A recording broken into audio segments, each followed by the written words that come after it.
warahmatullahi wabarakatuh. Alhamdulillahilladzi ahyana ba'dama amatana wa ilaihin nusyur. Asyhadu an la ilaha illallah wahdahu la syarikalah wa asyhadu anna Muhammadan abduhu wa rasuluh.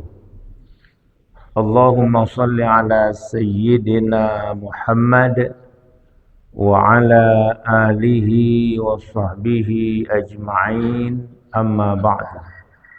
Qala Allah Ta'ala fil Qur'anil Karim, Bismillahirrahmanirrahim. Ya ayyuhan nasu inna khalaqnakum min dzakarin wa untha وَجَعَلْنَاكُمْ شُعُوبًا وَقَبَائِلَ لِتَعَارَفُوا إِنَّ أَكْرَمَكُمْ عِنْدَ اللَّهِ أَتْقَاكُمْ إِنَّ اللَّهَ عَلِيمٌ خَبِيرٌ. Sadaqallahul Azim. Hadirin kaum muslimin sidang jamaah subuh yang dirahmati Allah, marilah senantiasa kita memanjatkan puji syukur kepada Allah Subhanahu wa Ta'ala. Dengan limpahan rahmat dan nikmat Allah, pada subuh yang sangat mulia ini kita dapat melaksanakan tugas pokok kita, melaksanakan salat subuh secara berjamaah. Mudah-mudahan ibadah kita diterima oleh Allah Subhanahu wa Ta'ala. Salawat dan salam pada junjungan Nabi besar Muhammad sallallahu alaihi wasallam yang telah menuntun umat manusia ke jalan yang benar. Semoga kita mendapat syafaatnya di yaumil qiyamah. Yang saya hormati dan kita muliakan bersama Bapak Wakil Bupati Kabupaten Aceh Tengah. Semoga Allah senantiasa memberikan kesihatan, kekuatan dalam memimpin kita semua, sehingga Aceh Tengah selalu dalam lindungan dan rahmat Allah Subhanahu wa Ta'ala. Saya hormati hadir guru kita Bapak Rektor IAIN Tekengon, Ketua MPU, unsur Porkopimda, ada Bapak Wakapolres, ini teman saya dulu di Sabang. Kami ini bos bekas orang Sabang. Jadi bekas orang Sabang, artinya pernah tugas di Sabang. Jadi berkah di Sabang, jadi Wakapolres. Bentar lagi jadi Polres, insyaallah. Saya hormati bapak-bapak, ibu-ibu, kaum muslimin, muslimat, teman-teman dari Kemenak Aceh Tengah, Pak Kakan, seluruh kasih ke Sabang, ibu-ibu Dewi hadir. Ini Ibu Dewi bukan hanya arisan saja Pak Wagub. Jadi Ibu Dewi juga ikut safari subuh, Rabu Berkah. Rabu Berkah. Dan seluruh kaum muslimin yang dirahmati Allah. Pengurus BKM, Pak Imam, tokoh masyarakat, kami ucapkan terima kasih atas atensinya yang luar biasa. Mudah-mudahan senantiasa mendapat berkah dari Allah Subhanahu wa Ta'ala. Sambil kita i'tikaf memohon ridha Allah, duduk di masjid sudah salat niat i'tikaf berapa menit pun itu terus mengalir pahala. Duduk dalam masjid tak ngomong apa-apa, diam saja dapat pahala. Ini beda duduk di warung kopi. Kalau dalam masjid habis salat niat saya i'tikaf lalu tertidur, pahala terus tu. Apalagi kita berzikir, baca Quran dan sebagainya. Ini adalah kesempatan mendapat pahala sebanyak-banyaknya. Apalagi mendengar ceramah, apalagi setelah ini berzikir dan sebagainya. Allah Subhanahu wa Ta'ala menciptakan manusia sesuai dengan surat Al-Hujurat 13 yang saya bacakan tadi. Ya ayyuhan nas inna khalaqnakum, hai manusia sesungguhnya aku jadikan kamu min zakari wa unsa, dari seorang dari kemudian diciptakan pasangan.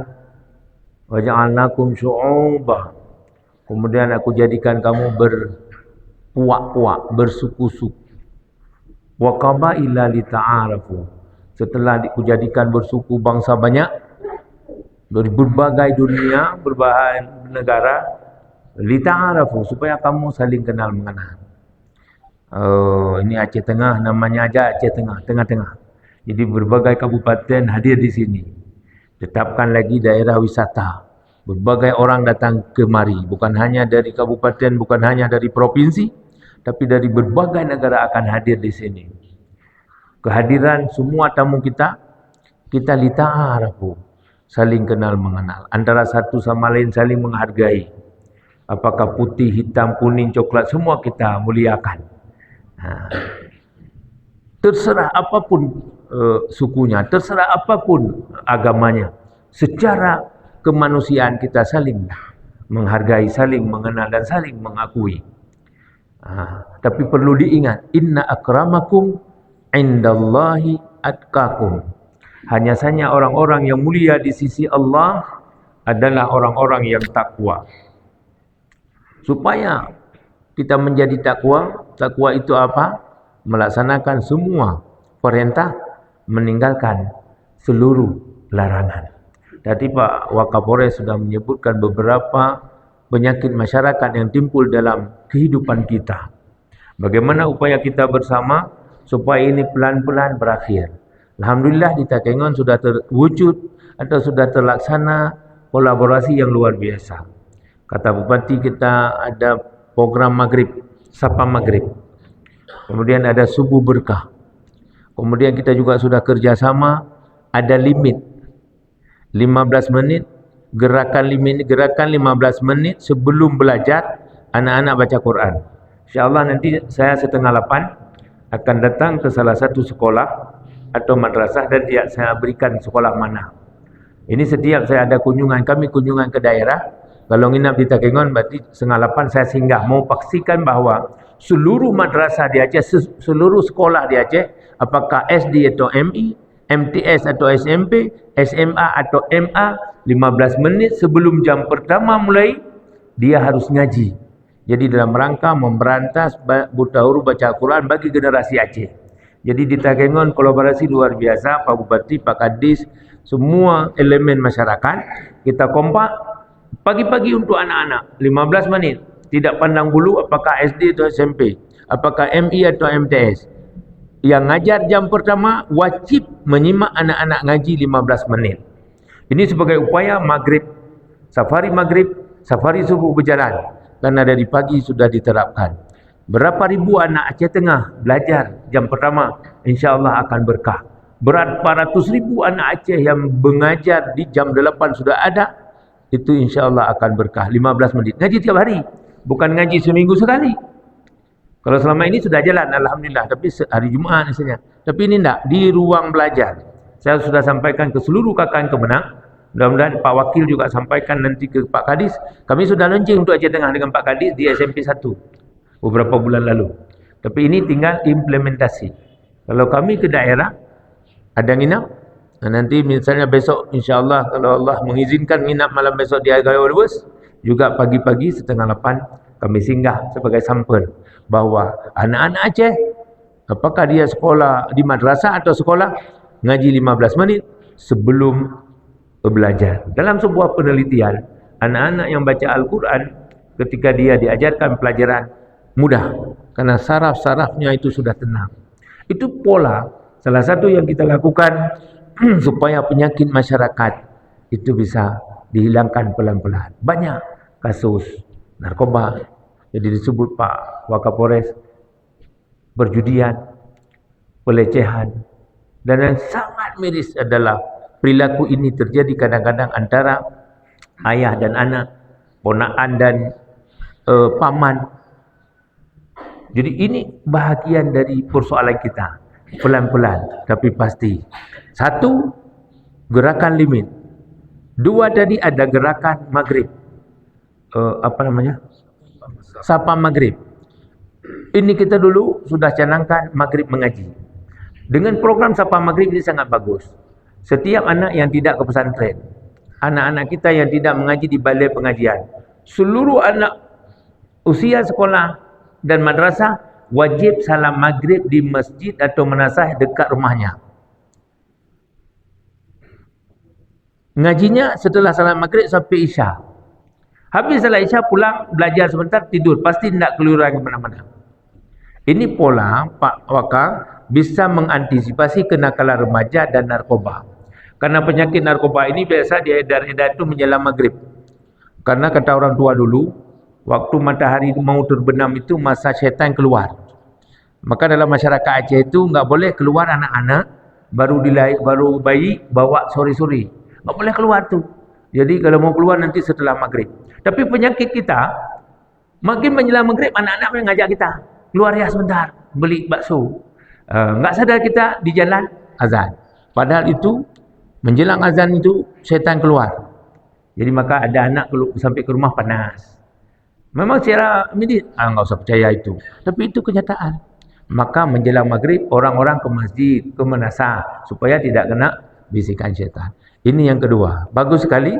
Sudah diterapkan dari sapa maghrib, tinggal kita dorong anak-anak kita mengaji di menasah atau di masjid. Dengan catatan yang sudah ngaji di balai pengajian, di pesantren jangan diganggu. Ini yang putar-putar maghrib yang enggak tahu ke mana-mana, arahkan ke masjid. InsyaAllah pagi 15 menit, maghrib dari maghrib sampai isya. 2 waktu salat dia sudah dapat. Maghrib dan isya. Zuhur sudah di madrasah, zuhur sudah di sekolah. Ini ceritanya bagi yang tidak mondok.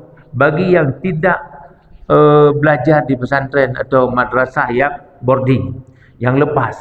Ini cara kendali kita bagi anak-anak yang masih SD, SMP, SMA, MI, MTS, MA. Bagi yang sudah tamat, ini sudah susah dikendalikan. Cara kendali bagaimana? Ini pas kali ada Pak Wabuk, Bupati. Mudah sekali, enggak perlu biaya. Ribuan anak ngaji, enggak perlu tambah lokal. Ribuan anak belajar. Enggak perlu tambah listrik. Memang anemia kawai. Tinggal kita bilang 15 menit pergi lebih cepat. Itu yang pagi. Maghrib, masjid sudah ada. Tunggu imam sudah ada. Tinggal kepala madrasah, kepala sekolah bilang pada wali kelas, kamu buat absen satu anak satu. Titip. Nanti malam kamu di mana ngaji? Waktu pulang suruh paraf sama ustaz yang mengajar ngaji. Sebulan sekali, wali kelas ambil absen. Tinggal cek berapa kali seminggu dia ngaji. Bila tidak ngaji, simple. Tidak ada hukuman badan, tidak ada marah-marah. Nah, pelajaran agama ada 3 unsur. Yang pertama afektif. Yang kedua kognitif. Yang ketiga psikomotor. Jika kamu tidak ngaji, nilai afektif dan psikomotor kamu tidak ada. Walaupun kamu pintar kali menjawab pertanyaan saya, tapi kamu tidak bisa ngaji, 2 nilai ini tidak ada. Ketika guru sampaikan itu, wali kelas sampaikan itu, kepala sekolah sampaikan kepada anak-anak, dia sebelum maghrib sudah minta Al-Quran sama mamaknya, mana kain saya mau salat. Guru hanya tinggal kontrol dengan absen sebulan sekali. Yang ngajar ngaji adalah ada ustaz, ada tungku di masjid menasah. Ini kita dorong satu lagi. Yang pagi sudah jalan, tinggal maghrib mengaji, insyaAllah pelan-pelan Aceh, khususnya Aceh Tengah, Aceh secara umum, Indonesia pada umumnya akan tenteram. Yakinlah dengan Al-Quran, maka semua akan berkah. Banyak generasi kita yang tidak bisa ngaji. Ini pola, cara. Kalau semua semangat, insyaAllah, saya ulang, tidak perlu tambah biaya, tidak perlu tambah listrik, tidak perlu tambah lokal, tapi ratusan ribu anak Aceh bisa mengaji pada jam pagi itu. Yang sudah jalan di pesantren, saya ulang, karena nanti akan khilafiyah setelah ceramah. Yang mana itu? Kami sudah ngaji di pesantren. Yang sudah ngaji di pesantren, yang sudah ngaji di balai pengajian, itu terus yang kita ngomong ini, yang hana mengaji, yang hana buat wait dengan maghrib. Yang wait dengan maghrib, apa bahasa gayo kalau wait itu? Bawa kabel dulu. Ini kelompok luar biasa. InsyaAllah Aceh akan berkah. Khususnya Aceh Tengah. Ini saya ulang, kota wisata. Lita'arafu. Kita saling mengenal, saling menghargai. Tapi ingat, yang paling mulia di sisi Allah adalah orang yang takwa. Enggak lebih orang hitam, enggak lebih orang putih, enggak lebih orang ningrat. Maka ada pantun Aceh. Pepatah Aceh mengatakan begini, Pak Wabu. Urang Aceh tak meragam. Ladum putih, ladum hitam. Ladum tuet, ladum panjang. Tapi urangnya mesyedara, basodaro. Jadi semuanya bersaudara. Apakah Aceh Tengah, apakah Aceh Pidia, Aceh Timur, semua bersaudara. Walaupun dia kulitnya warna-warni, tapi yang intinya hati. Inna akramakum indallahi atqakum. Innallaha alimun khabir. Sesungguhnya Allah mengetahui apa yang kamu kerjakan. Satu. Ini berapa menit ceramahnya? Ya. Ini baru satu. Tentang kita menghargai antara satu sama lain. Hidup boleh berbeda-beda suku, bangsa, tapi kita saling mengenal, saling menghargai, tidak lebih si putih si hitam, tapi yang dimuliakan Allah adalah orang yang takwa.